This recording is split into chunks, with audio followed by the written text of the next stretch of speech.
Have you ever felt distant from your children without knowing why? After a certain age, many older parents unintentionally cross lines that leave their children feeling frustrated, burdened, or even quietly resentful. And by the time we notice it, the silence, the shift in tone, or that tired look in their eyes has already taken root. But here's the thing. Living peacefully in later life isn't about bending over backward to please your family. It's about having the wisdom to stop doing what silently drives them away, and the courage to set gentle but clear boundaries for yourself. In today's video, we're going to walk through 7 things older parents should remember if they want to avoid resentment from their children and live their later years with dignity and calm. These aren't rules from a parenting book. These are things most adult children won't say out loud, but they feel them deeply. And if you've ever wanted to keep your family close without feeling like you've lost yourself in the process, this video is for you. Now let's begin. Number 1, the burden of constant complaints. There's something that happens with age that many of us don't even notice. Our tolerance wears thin. Our aches become daily companions. And without meaning to, we start talking more about what's wrong than what's right. We think we're just being real or telling it like it is. But to our children, especially those juggling their own lives, careers, kids, and health battles, it can feel like a wave they can never swim against. One that leaves them exhausted before they even arrive. When every phone call turns into a list of discomforts or criticisms about the world, about neighbors, about politics, about their choices, it doesn't build closeness. It quietly chips away at the bond. Because here's the truth, even when they love you, they can grow tired of you. Not because of who you are, but because of the energy that surrounds your presence. Children, no matter how grown they are, still crave warmth from their parents. They still want to feel encouraged, not drained. When they show up, and the first words out of your mouth are about your knee, your back, or how nothing's going right in the world, they begin to hesitate. They still call, but less often. They still visit, but not for long. And eventually they stop asking how you are, not out of coldness, but out of self-preservation. Now, this doesn't mean you have to pretend life is perfect. You don't have to bottle up pain or pretend you're cheerful when you're not. But there's power in balance. Share your reality, yes, but wrap it in gratitude. Talk about your pain, but also talk about your hopes. Complain if you must, but end with something that makes your child feel like their visit lifted. You not just sat through another storm. A 71-year-old man I once knew, Frank, used to begin every conversation with a heavy sigh. Still alive, he'd say whenever someone asked how he was. Eventually, people stopped asking. Not because they didn't care, but because they didn't know how to carry that heaviness. Every time they checked in, after some reflection, Frank tried something different. He started saying, could be worse. Got to see the sun this morning. And just like that, his children started calling more often. Sometimes a small change in tone brings back the warmth you didn't realize had started to fade. Number 2, the expectation of constant attention. One of the most painful things we carry into old age, often without realizing it, is the belief that our children owe us their time. After all we've done, after all we've sacrificed, isn't it only right that they check in, often stop by regularly, and drop everything when we need them? That belief, while understandable, can quietly poison the relationship. The truth is, our children are not the same little ones who once clung to our legs and asked for our help at every step. They're adults now, fighting their own battles, carrying their own regrets, raising their own kids, or maybe dealing with struggles we don't even see. When we expect their constant presence, when we guilt them for not calling more often or not visiting enough, we turn love into a duty. And nothing pushes people away faster than obligation wrapped in guilt. It's not that they don't love us. It's not that they don't care. But life, especially these days, is more overwhelming than it looks. And if every interaction with us comes with a sense of, you should have been here, or you never call, then we become another stressor, not a source of comfort. They begin to avoid the calls, delay the visits, and distance themselves emotionally even when they show up physically. I remember Judith, a 75-year-old woman who lived alone after her husband passed. She adored her daughter, but every time they spoke, she led with, "So I guess you're too busy for your old mom again." Her daughter still visited, still cared, but she stopped sharing things, stopped staying long, stopped laughing like she used to. Judith didn't realize it at first, but the moment she changed her approach to, "I'm so happy you called. I love hearing your voice," everything shifted. Her daughter began opening up again, not out of duty, but out of joy. Here's the secret most people never say aloud. Love grows when it feels like a choice, not a responsibility. If we want our children to keep coming back, not just physically but emotionally, we have to make our presence feel like a soft place to land, not a stage for guilt. If you're still watching this video and finding these insights valuable, please comment number 2 below to let me know you're here. And if you haven't subscribed yet, I recommend you subscribe and turn on the bell so you don't miss any videos. Your support helps us continue creating good content to inform and inspire you. Now let's move forward. Number 3, the urge to control their decisions. As parents, we spend decades guiding our children, helping them make choices, protect themselves, avoid mistakes. That habit is hard to break, especially when we see them heading down a path we don't agree with. But one of the biggest traps we fall into in old age is trying to keep that same control, even when our guidance starts feeling more like interference. Whether it's about their marriage, their job, how they raise their kids, or how often they travel, many older parents slip into offering constant advice and then feel hurt when it's ignored. But here's the part that stings every time we try to step in. Even with good intentions, we risk making them feel like they're still being parented, still being judged. Imagine how you'd feel if someone corrected your every move in your 70s. Frustrated, right? That's how they feel too. And the more we push, the more they pull away. Eventually, they stop asking for advice, not because they don't need it, but because they don't want the emotional weight that comes with it. I knew a man named Harold, 81, whose son was struggling financially. Every time they spoke, Harold tried to help by lecturing him about saving, criticizing his career choices, and bringing up his past mistakes. Eventually, the call stopped. Harold thought his son was ungrateful. But the real issue was this: his son didn't feel safe. He felt judged. When Harold finally shifted from "here's what you should do" to "how are you feeling about it?" the door cracked open again. That's all most people want, especially from their parents. To feel understood. To feel seen, not corrected. Being respected in old age doesn't come from being the loudest voice in the room. It comes from being the one who listens when no one else does. From asking questions, not giving orders. From standing beside, not above. And when your children feel that from you, that's when trust returns. That's when they bring their worries to you again. Not out of habit, but out of genuine comfort. Number 4, the habit of keeping score. Keeping track of who did what, who called last, or who forgot your birthday might feel justified at first.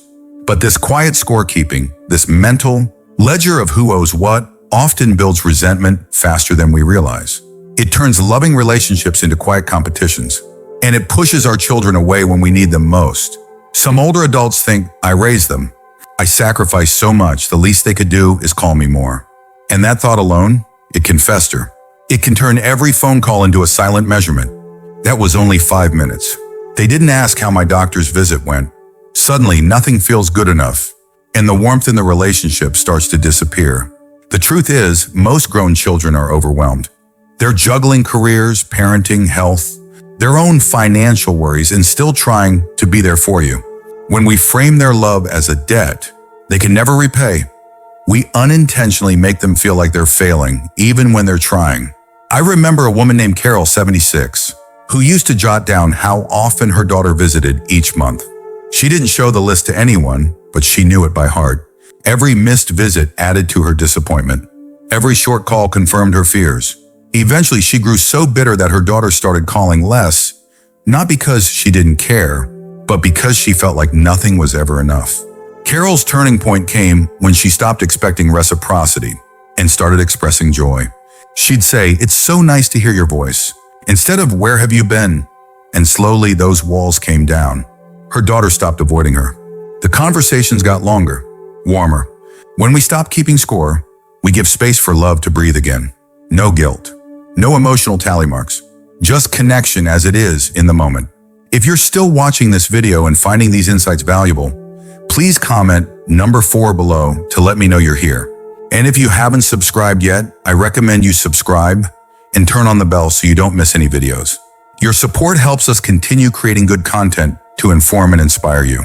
Now let's move forward. Number 5, the refusal to accept help. It might seem noble to say, I don't want to be a burden. But if you're always saying that, if you keep turning down offers of help from your children, you may be sending a message you didn't intend. A message that says, I don't trust you. I don't need you. Stay out of my life. At first, they may respect it, but over time, it creates a wall. They start feeling useless around you, like their presence has no place in your world. And when a parent pushes away help long enough, children often stop offering. Not out of spite, but out of confusion, even hurt. There's also a deeper layer here. Some seniors see accepting help as weakness, as if needing a ride or asking for company at the doctor's office means they're failing at independence. But real strength isn't about doing everything alone. It's about knowing what to hold and what to let someone else carry for a while. I knew a man named Harold, 82, who always refused help, especially from his son. He'd say, "You've got your life. I'll manage." And so he did. Until the day he slipped on his front steps carrying groceries. He didn't break anything, but he bruised his pride more than his hip. That night he called his son, not to ask for anything, but just to talk. And for the first time in years, he said, "I think I could use a hand now and then." That small moment opened a door, not just for help, but for closeness. His son visited more, laughed more, stayed longer. All because Harold finally allowed it. You don't lose dignity by accepting care. You build connection. You show trust. And for your children, it becomes a chance to give back, not out of obligation, but out of love. Let them feel needed. Let them be part of your life in real, tangible ways. That's how relationships grow stronger with age. Number 6, the habit of guilt tripping. One of the quickest ways to push your children away, without even realizing it, is to guilt trip them. It doesn't have to be loud or dramatic. Sometimes it's as subtle as a sigh when they leave, a quiet "you never call anymore," or a joke that lands more like a wound "I guess I'm not important enough these days." You may not mean harm.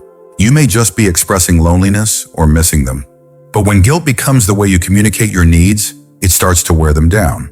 Guilt doesn't bring people closer, it makes them retreat. It turns love into duty and visits into obligations. And here's the thing, most adult children already carry guilt. Guilt about not doing enough, guilt about not visiting more, guilt about their own busy lives. When you add more on top of that, even in small ways, they start associating your presence with emotional weight. And no one, no matter how much they love you, wants to keep carrying that weight. But there's another way.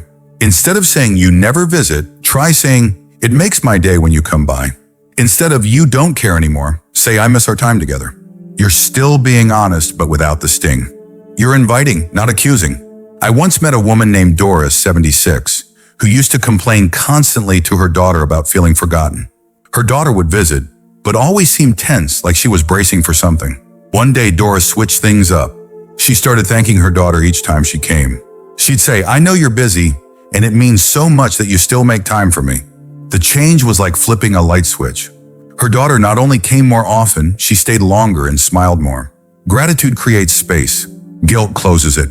If you're still watching this video and finding these insights valuable, please comment number 6 below to let me know you're here. And if you haven't subscribed yet, I recommend you subscribe and turn on the bell so you don't miss any videos. Your support helps us continue creating good content to inform and inspire you. Now let's move forward. Number 7, the refusal to respect their boundaries. One of the hardest shifts in aging is realizing that your children no longer need your guidance in the way they once did. And yet many parents, out of love, fear, or habit, keep stepping over the invisible lines that adult children quietly draw. It starts with questions that sound helpful but feel invasive. Why do you spend so much on that? Why don't you make him wear a coat? Is your husband working late again? They may seem like casual questions, but to an adult child, they can feel like surveillance, like judgment, like a slow erosion of independence. Boundaries aren't walls. They're bridges that make healthy closeness possible. When a parent constantly crosses the line by offering unsolicited advice, pushing personal opinions into private matters, or demanding updates on every aspect of their life, it chips away at trust. It makes your children feel like they have to defend their choices rather than share them. Respecting their boundaries doesn't mean being distant. It means giving them space to be themselves. It means waiting until they ask for your thoughts instead of giving them freely. It means showing that you trust their judgment, even when you don't agree. Frank, 82, used to call his daughter daily. He'd ask questions about her kid's school, her husband's job, even her finances. Eventually, she started answering less. Frank didn't understand why, until a friend told him gently, "You're making her feel like a teenager again." That hit home, so he backed off. He started calling every few days instead of daily, And when he did, he'd begin with, "Do you have a minute to chat?" The change? She called him more. Being respected feels good. And when your children feel that from you, they come closer, not out of duty, but desire. Final thoughts. Getting older doesn't mean becoming invisible, nor does it mean clinging tightly to the past. It means learning to evolve in the relationships that matter most. If you've ever wondered why the warmth between you and your children sometimes feels more distant than it used to, chances are it's not about love disappearing. It's about boundaries shifting and no one knowing quite how to talk about it. But now you do. These 7 reminders aren't just ways to avoid being resented. They're tools to bring peace back into your home, your conversations, and your heart. You don't have to walk on eggshells. You just have to stay aware, stay open, and stay kind. That's what truly connects us across generations. Thank you for joining us today. We'd love to hear from you. Leave a comment below and share one thing you learned today and how you plan to use it in your life. Your thoughts are important to us, so don't hesitate to share them. Reading your comments gives us great motivation and encouragement. If you enjoyed this video and found it helpful, please like, subscribe, and share. Your support helps us continue creating good content to inform and inspire you. Thanks for watching, and we look forward to seeing you in the next video.